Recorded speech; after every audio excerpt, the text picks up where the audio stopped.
That is recording. Here's my clappy, boop. You are going to do my introduction. Yeah? Yeah. I'll do the intro? Yeah, hold on 1 second. Okay. Such a handsome guy there.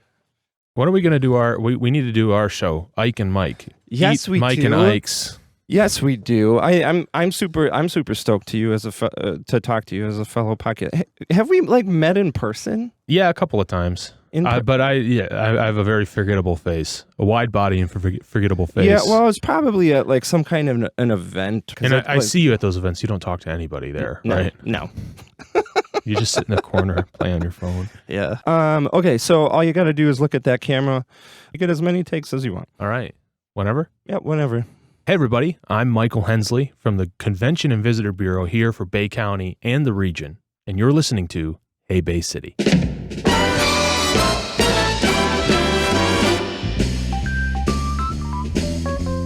You've got such a great podcast voice. Well, that's funny you say that because we have a podcast.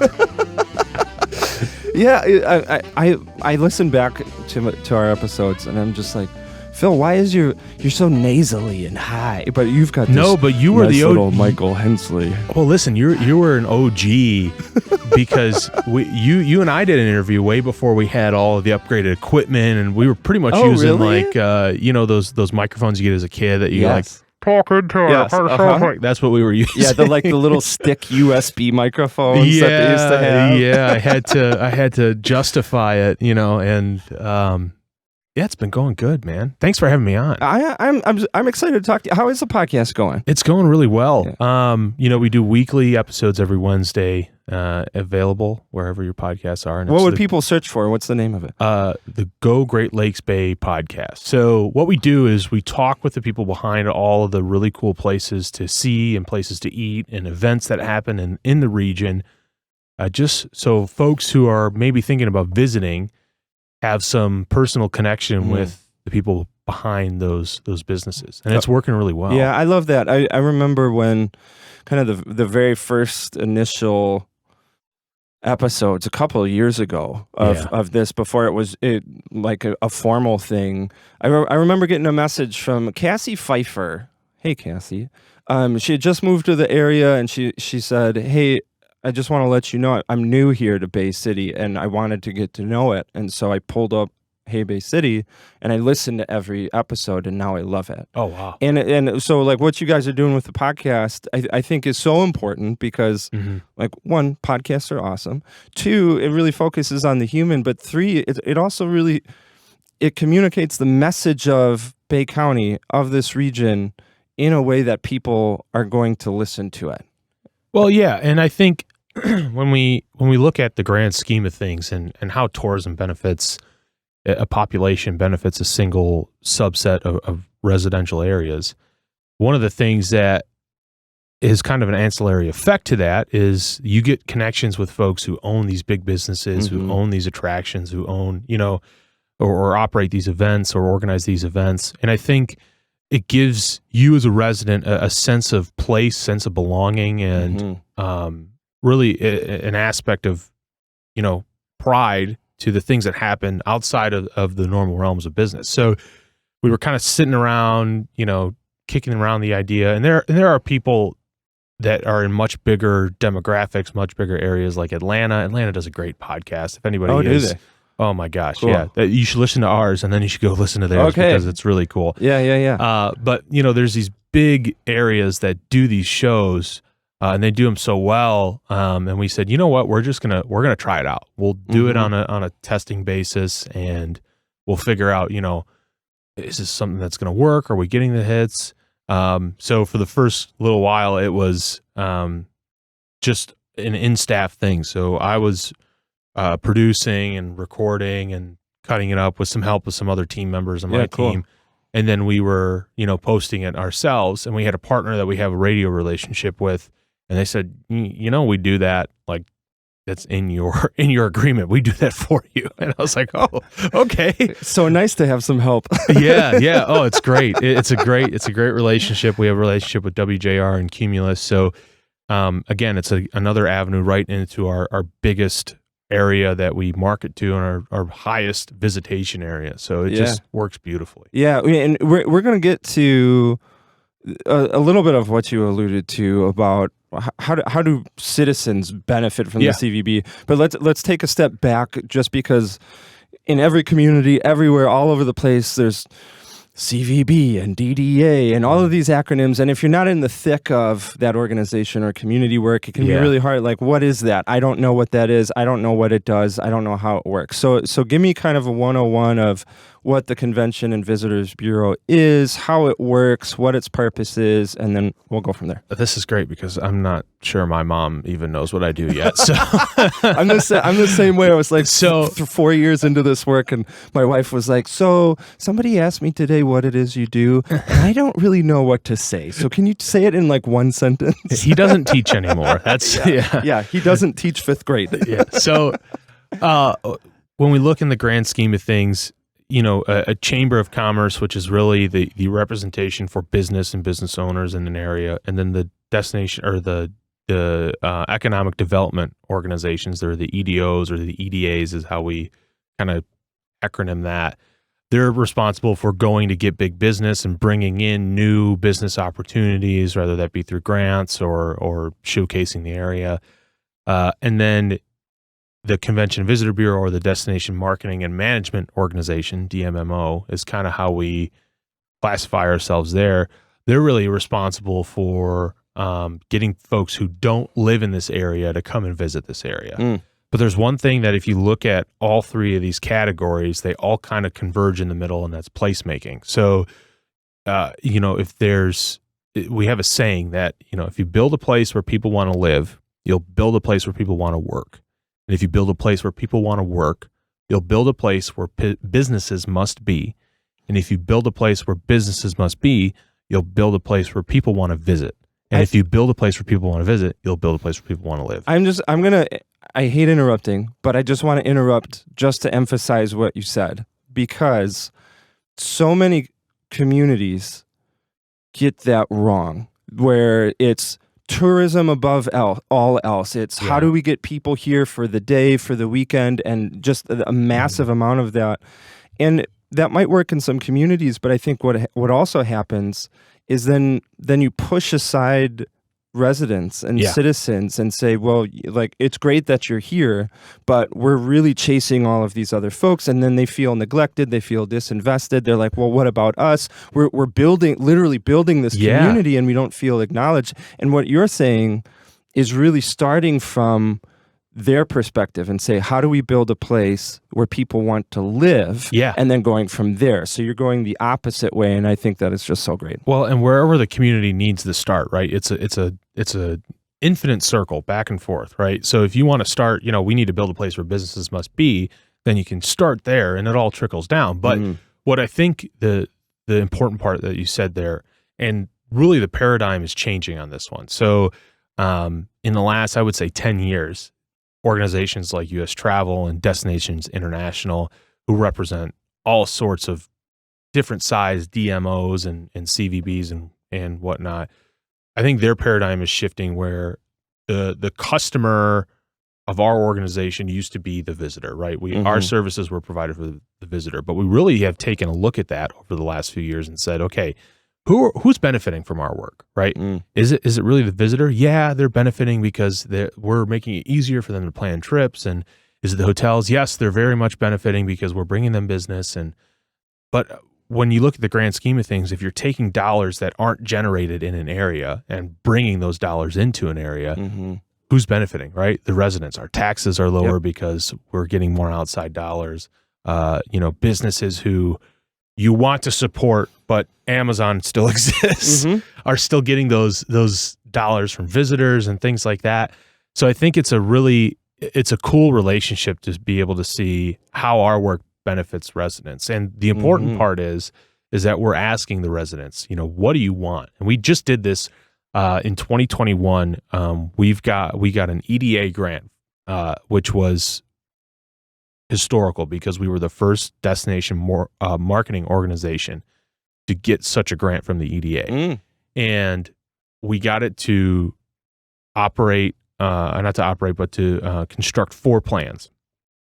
our strategic plan, our communication recovery plan, because this happened right after COVID and right after the floods over in Midland. Yeah. And then our destination development plan and our tourism master plan. So those plans, I know if you're not in the thick of it, they all like, oh, well, those sound like the same things. Not really. Yeah.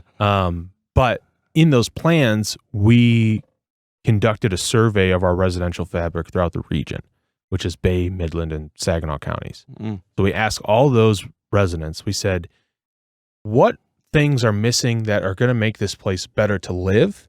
What things are missing that are going to make this place better to visit? And what things don't you want in the area? And where don't you want them? Because we don't want to get into the situation of over-tourism. There are some communities throughout the country that have this big problem of we did such a good job and we need to tell people to stay away. Yeah, and I'll tell you a personal experience with one of them. My wife and I went down to another state in another city.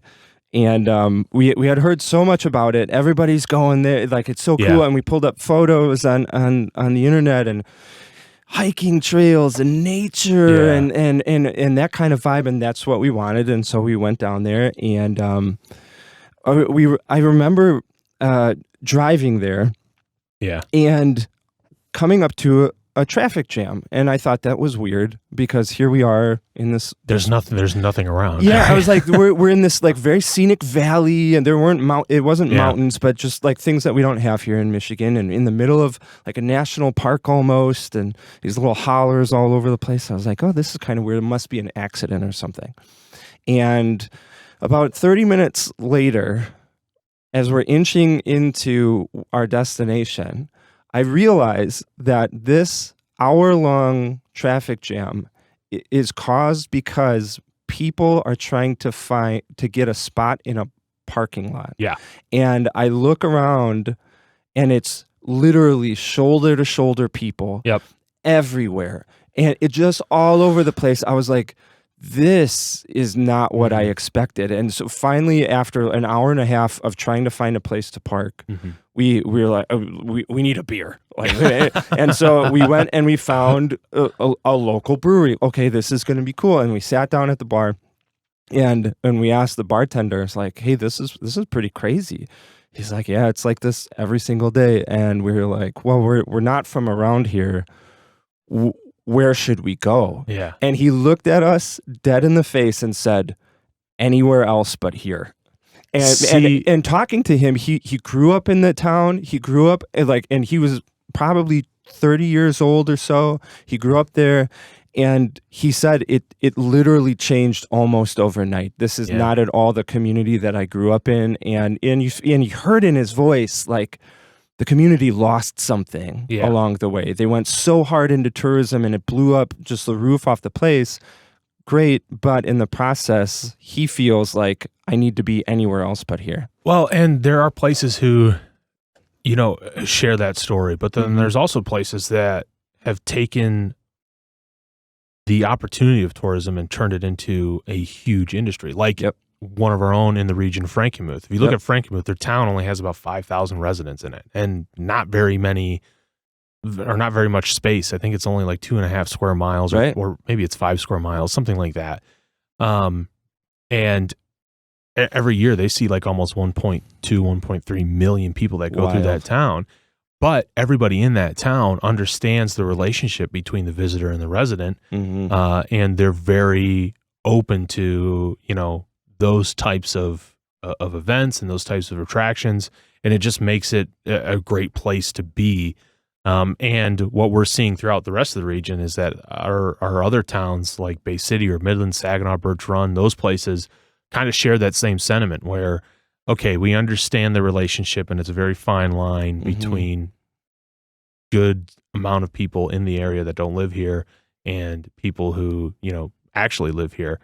And they're kind of understanding that relationship a lot better than I've seen in other areas. But in your instance, this Convention Visitor Bureau or the Destination Marketing Organization probably ran a really, really good campaign, and it clicked and it took off, and they're like, okay, now what? Right? Which is a great business model to have. Like, we're going to do so good that we're going to do bad. Yes. Wow. How does this work? So I want to ask you, how does this kind of goes back to the 101 of the CVB. How does the CVB do its work? Yeah. So like you're driving on 75 and you see billboards, and that's kind of the most visible to a lot of folks. But obviously there's so much other things that go on behind the scenes. So tell me about that. How does the CVB do its work here in Bay County, in the region? Yeah. So there's a whole different group of marketing assets that we have that we utilize every day, all throughout the year. And it's really an ebb and flow through the season, right? There's something that we call a awareness campaign where we have some stuff up all around all year round. And then there's, kind of fire campaigns is what I call them, is during the busy season or leading up to the busy season. We're trying to get people to entice them to travel. And our biggest thing is we understand that there's so many cool places that you can go, but what we really want you to do is visit our area, right? We're working to market our area as a premier destination in the state of Michigan. So we have a really robust website that lists all the events. We have great. Our marketing team and the rest of our team really, it does a really, really good job at making sure that website is up to date. And we've got some really cool blog pieces and self-guided tours, and that is how we really get people to get intrigued about our area, right? And then what we do in all of our other marketing aspects, so if you're along I-75, you're coming into Bay County and you see, maybe you just get off of 23 and you're onto I-75 heading north and you see a billboard with big sparkly letters that say gogreat.com. Next time you stop, go to that website. That's our website, gogreat.com. It's the best place to explore our region, our Bay County, Bay City, and all the other surrounding areas. So we do some television campaigns. We do digital marketing campaigns. We're basically all of the marketing aspects you would have in a private business, in a business that has a product or a tangible product. Those are the marketing avenues we have. And really our tangible product is all the tourism assets we have in the region. So we're really a marketing organization, but we also have folks who are going out to meeting planners and sport tournament event organizers and group tour organizers and reunion organizers and saying, you've had your event in Indianapolis for the last 5 years. Why haven't you changed? Why haven't you moved anywhere else? And have you thought about having it in Michigan? And have you thought about having it in the Great Lakes Bay region? Here's all the reasons why. So we have a marketing wing, I would say, and then we have like a sales wing that has, there's 3 people that are doing that all day. All they're doing is going out and selling the region, trying to get events here, trying to get business meetings here, trying to get tournaments here. And what we kind of use to measure that effect is when somebody stays in the area, they typically spend $160 per person per night in the area. That covers lodging, gas, food, entertainment, and shopping, right? And that's an average number. Some folks might spend more, some folks might spend less, but on average, it's about $160 per person per night.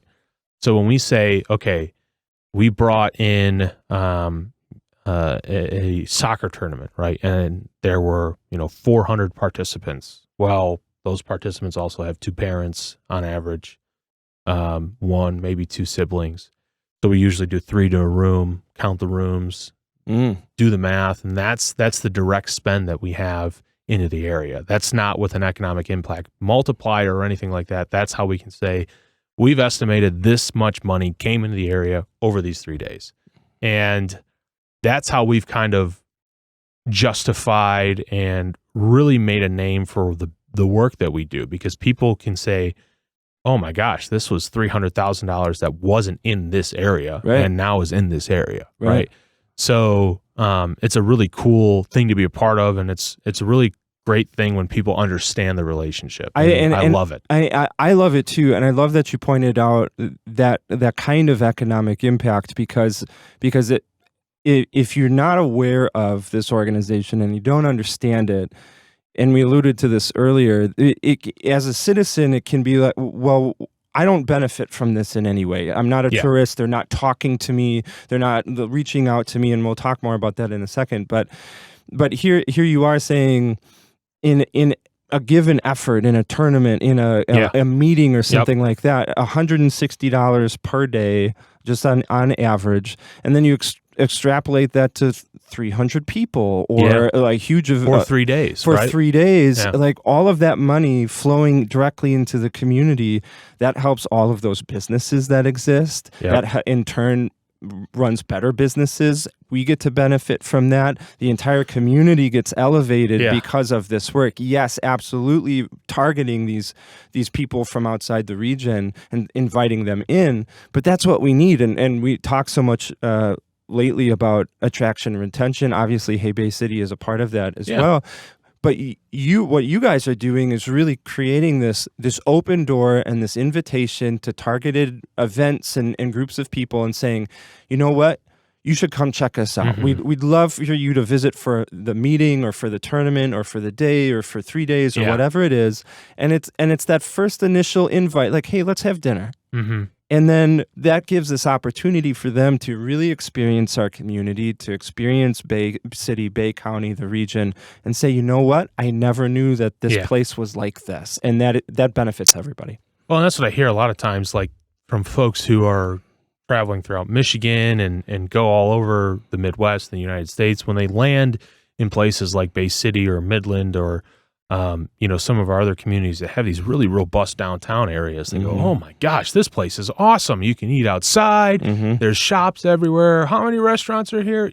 So when it really dials down to what is important to the traveler, right? We can't say there's any one thing, but what we have done is we've looked at the information, we've looked at the data, and we've said, okay, these are the places that these folks are visiting.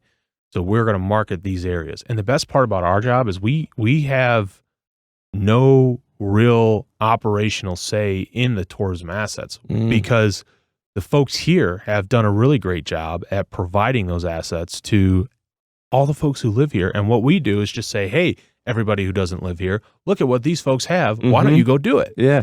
And on the flip side, there are things that, we have in the area that could be considered, tourism themed organizations or businesses or events, but just because you don't live in, or you live in the area, doesn't mean you can't do that, right? So it's a really cool thing to see click in our residential fabric, and we have one of the best residential fabric relationships that I've seen, because when you get places that understand the fine line between tourism and over tourism and all this other really cool stuff that's going on, our region is so good at working with us, and we are really good at working with the chambers, working with the EDAs, working with all sorts of different organizations throughout the region and each specific county to bring in some of these big events, like the Memorial Cup coming into Saginaw in 2024. So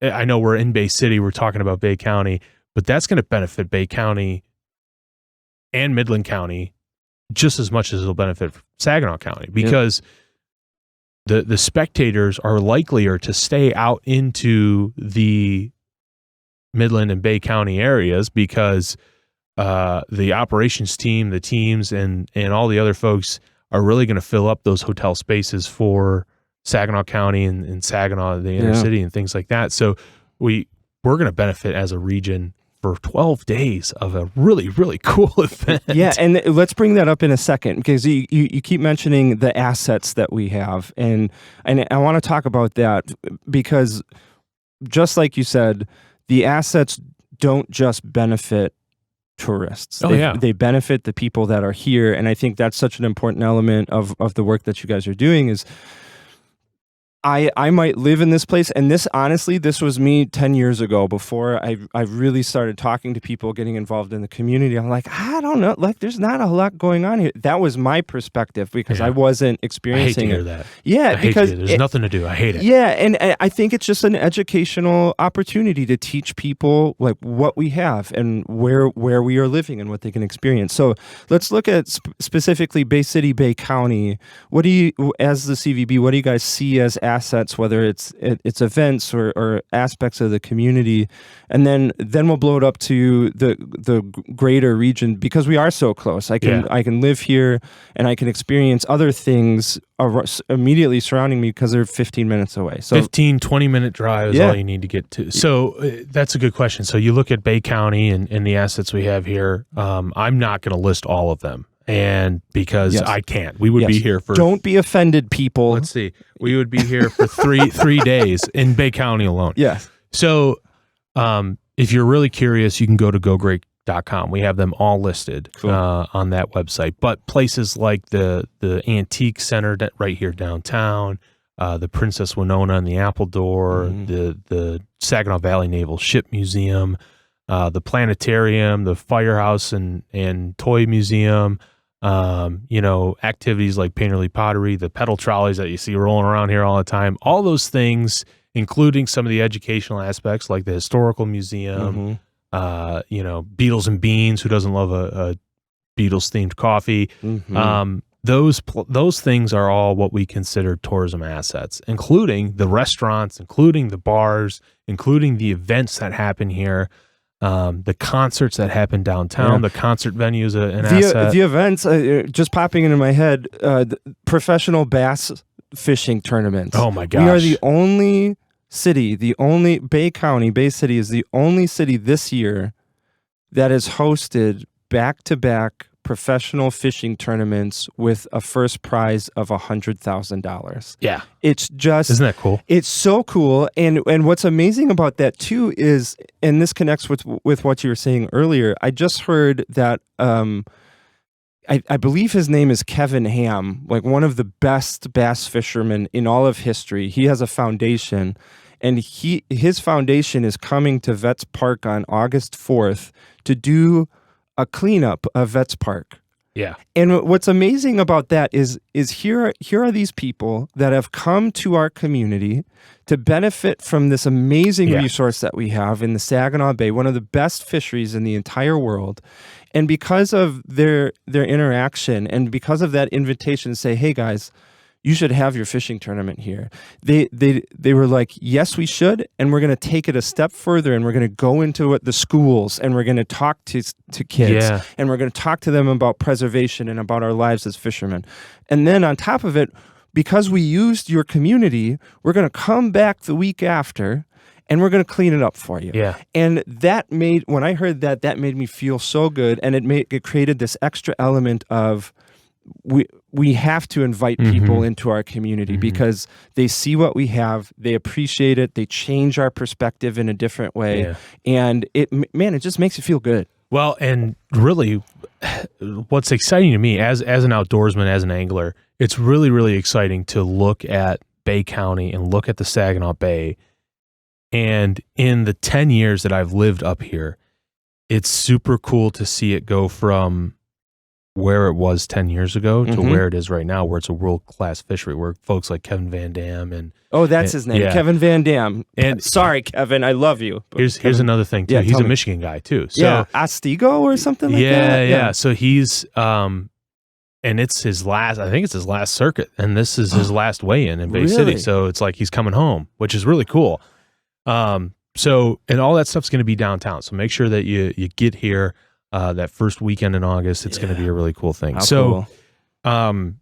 When we look at the Saginaw Bay, that relationship with like the DNR, cleaning that up, making sure that the walleye fishery is where it needs to be in order to attract some of these world-class anglers and these world-class events. And then you get people who like, oh, I've heard about this place, I'll go check it out. And then they check it out and they're like, we were out for walleye and the wind kicked up. So we went in and went smallmouth bass fishing, and then it got hot. So we went to the shade and we hit some catfish. It's like the the variety of species that an angler can go have a really good time catching in the Saginaw Bay and the Saginaw River is just it's crazy to me.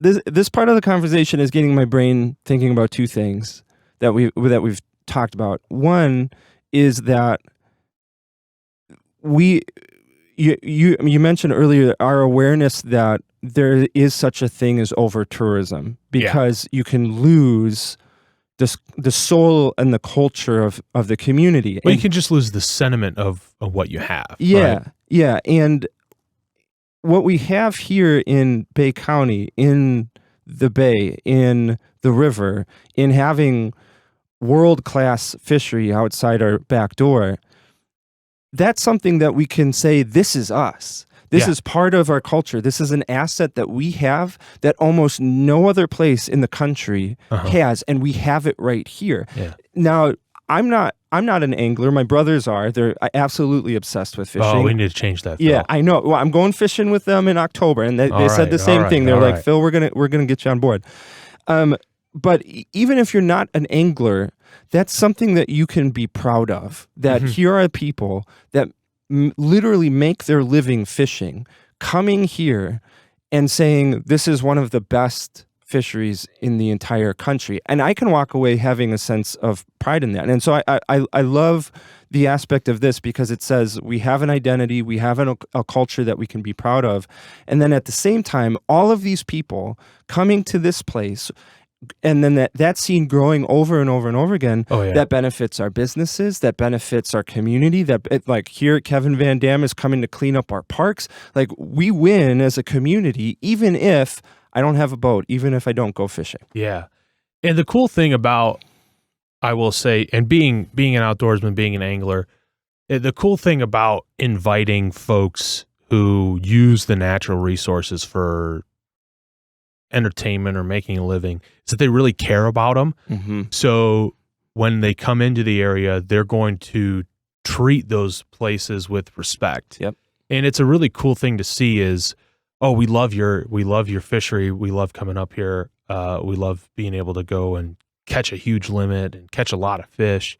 So we're going to respect that area. And as an also a resident of the county, it really makes me happy that those folks are thinking like that as well. So because the last thing that you want is all these folks coming in and saying, we're gonna pillage your community, and then they leave and they took all our fish and everything is trashed. And I mean, then a great thing turned into a bad thing. But they're absolutely not doing that. I mean, they're literally sending anglers into the schools to talk to school kids about how you can what avenues you can make a living in the outdoors. Right? It's a really cool thing to see. And I love that. I mean, I can go and talk to kids about that, and they're like, who are you? But somebody shows up with all of their gear on, and they're like, I make a living here, and this is how you can, if you don't make a living in the outdoors, this is how you can appreciate it, this is how you can experience it. Everybody wins. And it's a cool thing to be a part of too. And when we talk about, again, going back to those assets, the natural resources that we have in this county, in this region,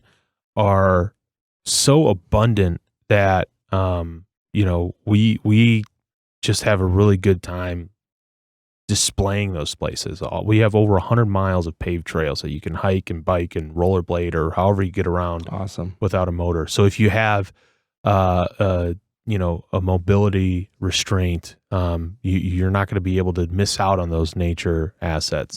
The places like the Shiawassee Wildlife Refuge. Amazing. Yes, I know. And then again, if you have a mobility limitation, you can do the wildlife drive, and you can actually see all the crazy wildlife in that reservation. I want to give a shout out to the Shiawassee Wildlife Area. I'm sorry if that's not your proper title, because I'm just so overcome with how amazing you are.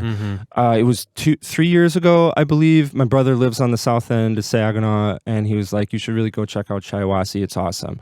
And I had heard about it, but I had never actually been there. I was like, okay, it's probably just this park.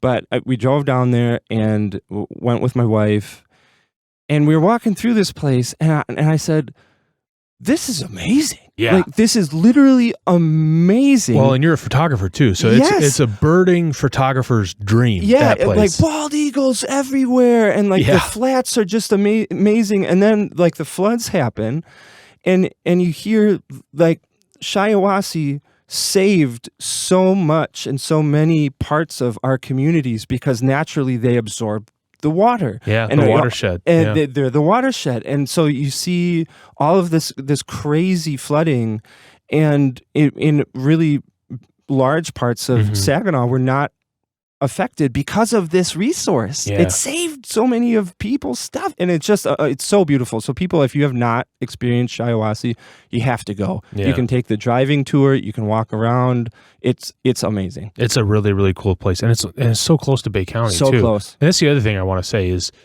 you're in the space of talent retention and attraction. Just because you live in an area in Bay City, you can explore the rest of the region so easily here. From Bay City, you're about 40 minutes from the Shiawassee National Wildlife Refuge, just long enough to spend the day there, right? Yep. Not quite a short enough drive to do a few hours. So it's a great opportunity to justify spending a whole day in some of these really cool natural resources we have in the area. You can kayak, learn how to fish. The cool thing about having a cool fishery is that now you've got places like Northwoods or Frank's or Cabela's and Saginaw that have all these equipment that whatever your price range is, and maybe you want to get into it, or maybe you want to just hire a guide and do it once and see if you like it. Yep. We've got so many abilities to do that through these great people who run these great organizational operations. And it's cool to see the place that we're at right now in the Great Lakes Bay region, in Bay County, in Bay City, and all of our other communities, because we're in a special place that people are really getting behind our messaging as a tourism institute, and just the togetherness and the camaraderie and collaboration between all sorts of organizations. I've never been more proud of an area than I am right now. And I didn't grow up here, so I don't have the homeboy roots that a lot of folks have. And it's just cool to see, you know? Yeah. I want to highlight something that you said about living here in Bay County gives you access to all of these other great communities surrounding us, because I travel a lot for work, and I go to other states, and I work in this city, and then it's a 2-hour drive to the next city, or it's an hour and a half drive to the next city. But here, I can live here in Bay County, and I can go to a show at the Temple Theater in Saginaw. I can go experience the Memorial Cup, world-class hockey for 12 days, 11 days, whatever it is, in Saginaw. Or head over to Dow Gardens. Yes. You can head, up into northern Bay County and do some really cool stuff in there. Yeah, so, and the way that I think that all of these communities, and I'm just going to mention Frankenmuth, Saginaw, Midland, Bay City, and all of those surrounding areas, Bertrand, Chesaning, the way that we all complement each other, I think is really amazing, because it's not like Bay City has a minor league hockey team and Saginaw does and Midland does, and we're kind of duplicating efforts. We can really experience different things in all of these different communities simply by just living here. I can go to the Midland Center and have just experience these world-class performances. I could go to Temple Theater in Saginaw, experience performances of a completely different vibe. I can go to like all of these different things. And so the way that we are starting to really fit together like puzzle pieces, I think is such an amazing asset. And it's just a really cool thing to be a part of. And one other thing is we're really, really strong in our office on cutting down on the duplication of effort. So we collaborate with every county's chamber, with every county's EDA, and working to, really market this area as a premier place. Like we market it as a premier tourism destination. The EDA's marketing it as a premier business operation destination. Chambers market it totally differently. So we want to make sure that we're not duplicating any of those efforts, but we're working collaboratively off each other to make sure that this place brings business, it brings a sense of pride, and it brings a whole lot of visitors. I love that. And what you're saying is really highlighting that communities exist within a context. Yeah. And so, yes, you look at this organization and it's doing that thing, and this organization is doing that thing in kind of targeted ways. But you put all of those things together, and that's really what makes a successful community. Yep. You may not understand their purpose. It may not directly affect you, but when you take a step back and you look at all of these organizations, they're working together and their collaboration and how they're filling these really important areas and doing really important work. That's how we all win as a community. Yeah. And I think that's so great to hear how excited you are about this place. Well, it's a great place to get excited about. And like I said, if the evidence is there too, because we're winning things like the Memorial Cup, that bid, we're the 5th place in the entire United States to host the Memorial Cup. The other 4 have been on the West Coast. So awesome. We're the first OHL American team to host the Cup. And as you spoke before, to different trickle-down effects, there's projects coming into the works like the Henry Marsh Bridge project that are all in effect to this Memorial Cup that's coming into the area. The CHL is super excited about it. Yep. Saginaw is super excited about it. The NHL scouts are super excited about it. Business organizations are super excited about it.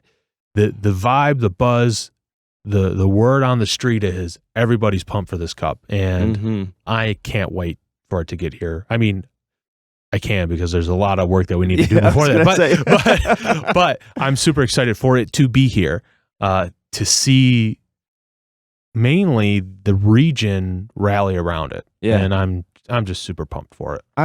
I love talking to people who are excited about anything. Oh, like you could be excited about I just did an interview with someone who picks up trash that people dump on streets, illegal dumping. Yeah. And I walked into this garage. They just got a brand new grapple truck, a big old dump truck where you can operate pretty much a crane, and he can go out there and do a one-man operation. It's like a claw machine on wheels. It is. That's what I said. It's a claw machine on wheels. Who wouldn't get excited about that? And I walked into this garage, and this guy was so excited about this brand new truck because of how the work that he could do or was doing for the community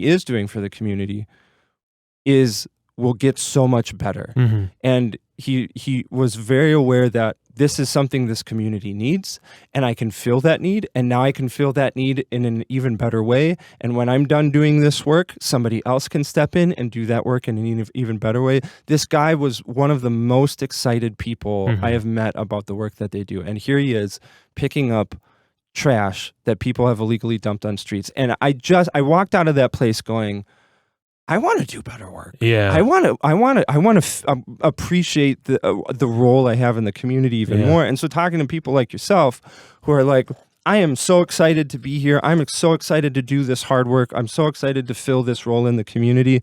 I think we talk about the trickle down effect of economics, but I think on an emotional level, that excitement and that passion and it'll do so much more than any dollar. So much more. Because if you get folks excited about where they live, then they'll want to, invest in it. They want to invite people. They want to invite business owners. And like I said before, we're not about duplicating efforts. We're collaborating. We're working off one another. And I think it's a really cool thing to be a part of.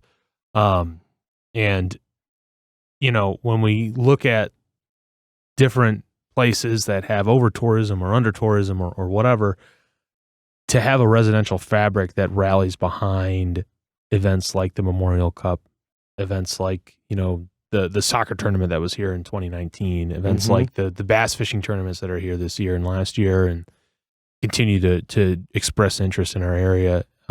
Things like, the Great Lakes Loons and the Saginaw Spirit and all sorts of tourism assets that we can use to better our sense of place, our sense of belonging in this region. It's a really, really fun thing to be a part of. I'm going to pause here and I'll cut this out because this is an opportunity, I think, to say a quote that I say to every single community I work with out loud on air. and I'm going to find it. Is it from Caddyshack? I wish. Pond would be good for you. You know, that movie is so cool. It's got Chevy Chase and it's got Bill Murray, and they only have one scene together. And the scene, then two biggest comedians in the entire movie, and they only have one scene together. And it's when Bill Murray asks for a shower, and Chevy Chase goes, "Well, we got a pound out front or a pull out front and a pound out back." And he goes, "Pound would be good for you." Yes. Yeah. So we're talking about a phrase that I use a lot now is emotional infrastructure. How being proud of where we live, being passionate, being invested doesn't mean that you think that your place is perfect and glistening jewel of perfection. It just means that you love this place so much that you're willing to engage and you're willing to invest and you're willing to address challenges. You're willing to invite people in. And I ran across a quote in a book called "For the Love of Cities," and it's by Peter Kageyama. And in the very opening of the book, he says this: "Instead of merely livable, I think we need to start thinking about how we make our cities more lovable. I don't mean this in a kumbaya kind of way, nor am I suggesting it's as simple as let's just all get along. Rather, I'm advocating for the importance of deepening the relationships that we have with our cities and that our cities have with us. When we love something, we cherish it, we protect it, and we do extraordinary things for it. If cities begin thinking of themselves as engaged in a relationship with their citizens, and if we as citizens begin to consider our emotional connections with our places, we open up new possibilities in community, social, and economic development by including the most powerful of motivators, the human heart, in our toolkit of city making." And I love this conversation with you, Mike, and I love that we ended kind of in this area because this economic development, absolutely important. Yeah. The math behind building our communities, so important. The business back end of it is so important. But I think what precludes that, or what builds that foundation where all of that can be so much more effective, is exactly this attitude that you have of enthusiasm, of digging in, of doing the work, of seeing the potential. And I think even in regards to tourism and in attracting people here and keeping them here, that is so compelling for every single human being, because we want to be part of a place where people are excited to be there, not because they're getting everything that they want and if everything is perfect and everything's served to them on a silver platter, but there's something about the fabric of the community that says to them, this is the place for me, and I'm willing to dig in, I'm willing to invite people here, I'm willing to show off all our different assets, I'm willing to say, I'm so proud to live here, and you should be too.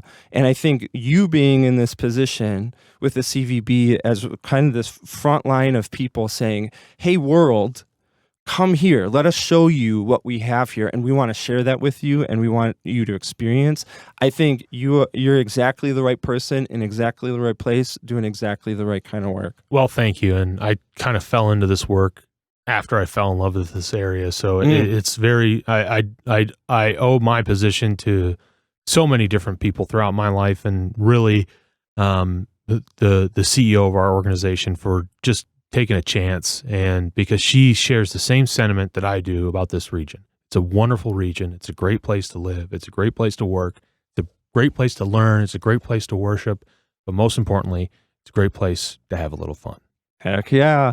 Michael, before I let you go, give me the... Let me go. I thought this was 3 hours. We're not doing a 3... No? Saddle up, get caffeinated.